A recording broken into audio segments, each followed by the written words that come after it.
Il est le premier chef d'État étranger à se rendre au Liban depuis la catastrophe. Le président français Emmanuel Macron, accueilli par son homologue libanais Michel Aoun, a rapidement apporté son soutien au Liban et sa population. Je viens d'abord, je dirais de manière quasi immédiate, pour apporter un témoignage de soutien, d'amitié, de solidarité fraternelle au peuple libanais. Parce que c'est le Liban, parce que c'est la France. Et je me devais d'être là pour apporter cette amitié, cette fraternité de notre pays au peuple libanais. Ensuite, je souhaite pouvoir écouter, me rendre compte et aider à organiser l'aide internationale, le soutien et l'appui à Beyrouth et à la population du Liban.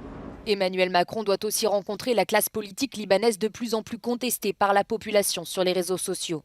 J'ai souhaité ensuite voir l'ensemble des forces politiques pour avoir un dialogue de vérité.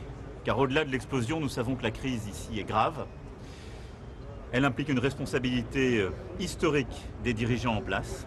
C'est une crise politique, morale, économique et financière, dont la première victime est le peuple libanais. Et elle impose des réactions extrêmement rapides. Et donc pour moi, cette visite est aussi l'occasion d'un dialogue de franchise, d'une exigence aussi à l'égard des forces politiques et des institutions libanaises. Et je pense qu'on ne peut pas faire l'économie aujourd'hui de ce dialogue de vérité. Et les heures qui viennent seront également importantes à mes yeux.